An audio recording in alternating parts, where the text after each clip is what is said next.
शिमला पहाड़ों की रानी, जहाँ दिन में बादल मुस्कुराते हैं और रात में कुछ इमारतें सांस लेती हैं। आज की यह कहानी उस हवेली की है जिसे लोग दिन में सिर्फ एक पुरानी ब्रिटिश इमारत समझते हैं, लेकिन रात होते ही जिसके कमरों में रोशनी जल उठती है बिना किसी बिजली के, और जिसके गलियारों में कदमों की आवाज़ें गूंजती हैं, वो भी बिना किसी इंसान के। यह कहानी है बेंटनी कैसल, शिमला की। ब्रिटिश दौर में बनी यह हवेली शिमला की ऊंचाई पर स्थित है। चारों ओर घने पेड़, सन्नाटा और एक अजीब सी ठंडक जो सिर्फ मौसम की वजह से ही नहीं है। कहा जाता है कि अंग्रेज अफसरों ने इसे आराम और ऐश के लिए बनवाया था। बड़ी बड़ी खिड़कियाँ, लकड़ी की सीढ़ियाँ और अंदर ऐसे कमरे जिनकी दीवारें आज भी बीते समय की कहानियाँ अपने अंदर कैद किए हुए हैं। लेकिन समय बीतता गया, अंग्रेज चले गए और बेंटनी कैसल अकेली रह गई। शुरुआत में लोग कहते थे यह बस एक पुरानी इमारत है, लेकिन फिर रात में पहरा देने वाले चौकीदारों ने कुछ अजीब नोटिस करना शुरू किया।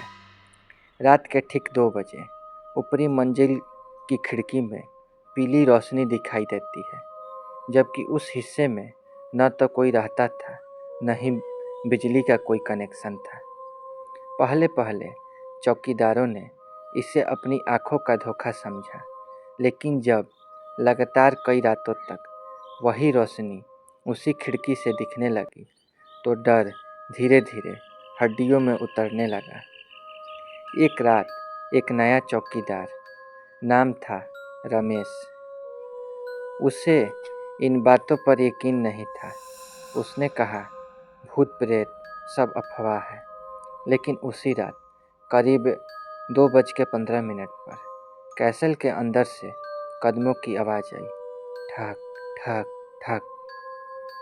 लकड़ी की सीढ़ियों पर जैसे कोई भारी बूट पहनकर ऊपर से नीचे आ रहा हो। रमेश ने टॉर्च जलाई और आवाज़ की तरफ बढ़ा, लेकिन जैसे ही वह मुख्य हॉल के पास पहुंचा, आवाज़ रुक गई। पूरा कैसल मौत की तरह बिल्कुल शांत हो गया। अचानक पीछे से एक आवाज़ आई, कौन है वहाँ? आवाज़ अंग्रेजों जैसी थी, भारी और सख्त। रमेश पलटा, लेकिन पीछे कोई भी नहीं था। उस पल उसे महसूस हुआ कि हवा अचानक बहुत ठंडी हो गई है और उसकी सांसें भाप बनकर निकल रही है। बाद में रमेश ने जो बताया वह और भी डरावना था। उसने कहा कि उसे लगा जैसे कोई अदृश्य मौजूदगी उसे देख रही हो। उसके कानों के पास सांसों की आवाज़ और दीवारों पर चलती हुई परछाइयाँ। अगली सुबह रमेश ने नौकरी छोड़ दी और वह अकेला नहीं था। स्थानीय लोगों के अनुसार बेंटनी कैसल में एक ब्रिटिश अधिकारी की आत्मा भटकती है। कहा जाता है कि वह अधिकारी बहुत निर्दयी था, अपने नौकरों पर अत्याचार करता था। एक रात किसी रहस्यमयी घटना में उसकी मौत हो गई। कुछ कहते हैं उसने आत्महत्या की और कुछ कहते हैं उसे मार दिया गया, लेकिन उसकी आत्मा उस हवेली को छोड़कर कभी नहीं गई। रात में जलती रोशनी असल में उसका कमरा बताया जाता है, जहां आज भी कभी कभी खिड़की के पास एक परछाई खड़ी दिखाई देती है। लंबा कोट, सिर पर हैट और हाथ में छड़ी, जो अचानक गायब हो जाती है। कई बार कैसल के अंदर से पियानो बजाने की आवाज़ें भी सुनी गई है, जबकि पियानो सालों पहले हटा दिया गया था। कुछ लोगों ने बताया कि उन्होंने सीढ़ियों पर बूटों की गूंजती आवाज़ सुनी, और किसी ने कहा कि उन्हें लगा जैसे किसी ने कंधे पर हाथ रखा हो। लेकिन पलटने पर वहाँ कोई नहीं था। सबसे डरावनी घटना 2013 की बताई जाती है। एक फोटोग्राफर रात में कैसल की तस्वीरें ले रहा था। जब उसने फोटो देखी तो खिड़की में एक आकृति साफ दिखाई दी, जबकि उस वक्त वह पूरी इमारत में अकेला था।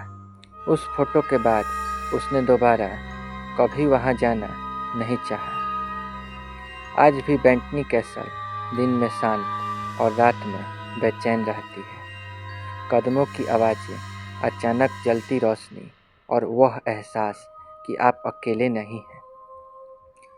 तो अगर कभी आप शिमला जाएं और रात के वक्त बेंटनी कैसल के पास से गुजरें तो याद रखिएगा, अगर ऊपर किसी खिड़की में हल्की पीली रोशनी दिखे तो रुकिएगा मत, क्योंकि कहा जाता है जो उसे देर तक देख ले उसे वह खुद देखने आ जाता है। और ये था अंधेरा सफ़र। ऐसी ही सच्ची और डरावनी जगहों की कहानियाँ आपके लिए लाता रहूँगा। अगर आपको यह कहानी पसंद आई हो तो सिर्फसी हॉरर चैनल को सब्सक्राइब करें, वीडियो को लाइक करें और शेयर करें, क्योंकि अगली यात्रा और भी ज़्यादा अंधेरी होने वाली है। मैं हूँ आपकी आवाज़ और यह था अंधेरा सफ़र एपिसोड 14। मिलते हैं अगले डरावने सफ़र में।